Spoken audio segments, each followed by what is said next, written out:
Hello chess enthusiasts, and welcome back to the channel.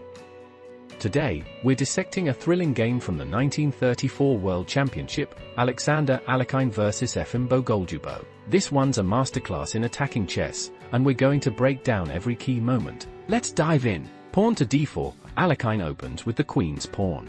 This is a very solid and reliable way to control the center of the board. He's staking his claim early. Knight to f6, Bogoljubow responds by developing his knight, challenging white's central control and preparing to fiancé his bishop to g7 in some variations. Pawn to c4, with the queen's gambit.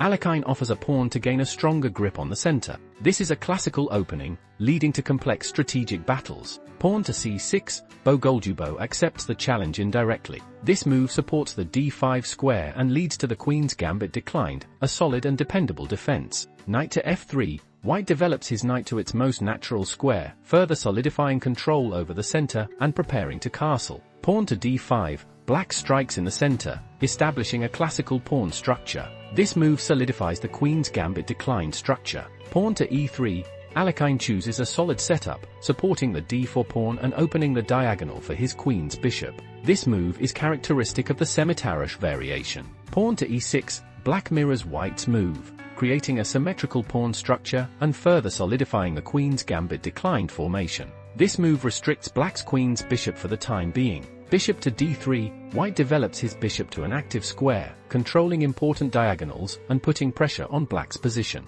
Notice how it eyes the h7 square, a potential target later in the game. Knight to bd7, black develops his second knight, preparing to challenge the center and potentially transfer the knight to e5 later. Knight to c3, Alekhine continues developing, bringing another piece into the game and controlling key central squares. This prepares white for possible pawn breaks in the center. Pawn takes c4, Bogoljubow relieves some of the central tension by exchanging a pawn.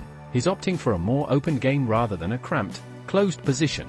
Bishop takes c4, white recaptures the pawn, maintaining a strong presence in the center and keeping the position open. The bishop on c4 is well placed to influence both sides of the board. Pawn to b5, black begins queenside expansion. This move is designed to create space and potentially open lines for black's rooks. Bishop to d3, the bishop retreats to a safer square, maintaining its influence on the board. Alekhine doesn't want to trade this well-placed bishop for a knight. Pawn to a6, black prepares to further advance on the queen side with b4, trying to create a weakness in white's pawn structure. White castles kingside, Alekhine gets his king to safety and connects his rooks. Castling is crucial for king safety and allows the rooks to participate in the game. Pawn to c5, black challenges the center again, trying to undermine white's pawn structure and create dynamic possibilities. Pawn to a4, white clamps down on the queen side, preventing black from advancing further and potentially creating weaknesses in black's pawn structure. Pawn to b4,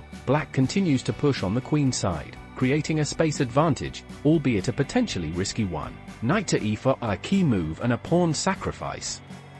Alekhine is willing to give up material for a strong initiative and to open up lines for attack. This is a typical Alekhine style, aggressive and tactical. Bishop to b7, black develops his bishop, aiming to control the long diagonal and put pressure on white's center. Knight from e to d2, white repositions his knight to a more useful square, preparing to support the attack or defend if necessary. The knight on d2 can potentially go to c4 or f1, depending on the situation. Bishop to e7, black develops his bishop, controlling important squares and preparing to castle. Black is trying to consolidate his position. Pawn to a5, white continues his queenside advance, restricting black's pieces and creating a potential weakness on b5.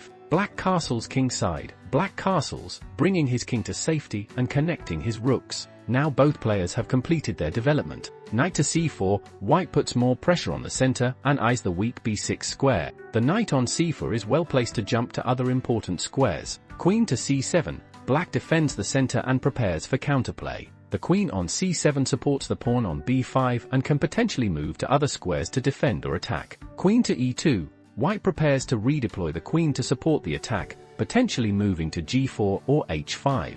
This move also frees the d1 square for a rook. Knight to g4, black tries to create complications, attacking the weak f2 square and potentially disrupting white's plans. This is a dangerous, but perhaps necessary, attempt to seize the initiative. Pawn to e4, Alekhine boldly opens up the position, increasing the attacking potential and creating more dynamic possibilities. This pawn sacrifice is designed to expose black's king. Pawn takes d4, black captures the pawn, hoping to relieve some pressure, but this further opens the position to white's advantage. Pawn to h3, white chases the knight away, preventing any immediate threats to the f2 square. This also prepares g4 to further restrict the black knight, should it return. Knight to e5, black repositions the knight, eyeing key squares and potentially attacking white's pieces. The knight on e5 controls important central squares. Knight takes e5, white simplifies the position slightly by exchanging knights, but this also opens lines for attack. Knight takes e5,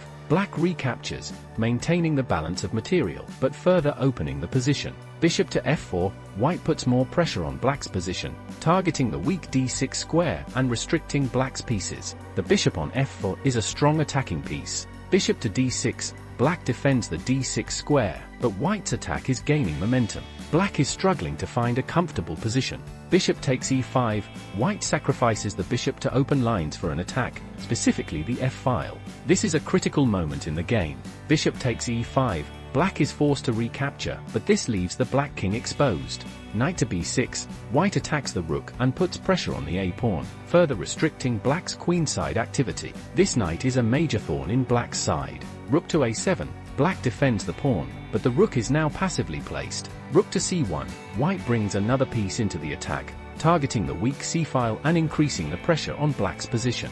All of white's pieces are now actively participating in the attack. Queen to d6, black defends and prepares for counterplay, but white's attack is overwhelming. Rook to c4, white increases the pressure on the c-file, restricting black's pieces and creating a potential threat to the black king. Pawn to f5, black tries to break free with a pawn push, hoping to create some counterplay, but this only weakens his position further. Pawn takes f5, white opens the f-file for the attack, exposing the black king even more. Pawn takes f5, black recaptures, but the position is now wide open for white's attack. Rook to e1, white brings the last piece into the attack, doubling rooks on the open e-file. This is a decisive moment. Queen to g6, black defends and prepares counterplay, but it's too little, too late. Pawn to f3, white prevents black from counter-attacking and solidifies his position. Rook to e8, black defends the e-file, but is under immense pressure. Pawn to f4, white breaks through.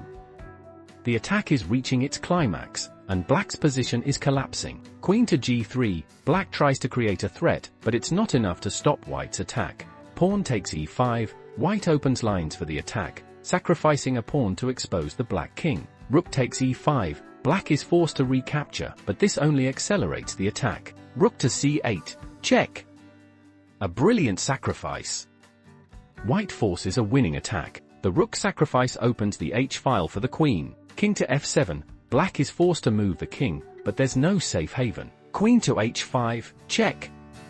White continues the attack with relentless force, driving the king further into the open. Pawn to g6, black tries to block the check, but it only delays the inevitable. Queen takes h7, check. White sacrifices the queen to deliver checkmate, a beautiful and decisive move. King to f6, black is forced to move the king. Rook to f8, check. The rook joins the attack, driving the king further out and closer to the edge of the board. King to g5, black tries to escape, but there's no escape from white's relentless attack. Pawn to h4, check. The pawn delivers a check, restricting the king's movement and further exposing him. King to f4, black is forced to move the king. Queen to h6, check.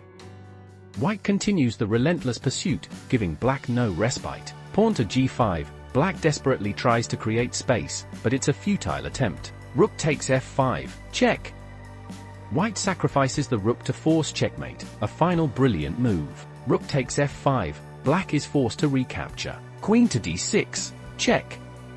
The queen delivers the final blow, forcing checkmate. King to g4, black is forced to move the king. Bishop takes f5, checkmate.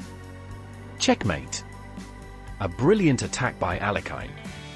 The final bishop sacrifice seals the victory. What a fantastic display of attacking chess. That was an absolutely stunning game by Alekhine. His relentless attack and brilliant sacrifices were too much for Bogoljubow to handle. This game is a true testament to Alekhine's attacking genius. Thank you so much for joining me for this in-depth analysis. If you enjoyed this video, please give it a like, subscribe to the channel for more chess content, and let me know in the comments what you thought of Alekhine's incredible play. Until next time, keep studying, keep practicing, and keep enjoying the beautiful game of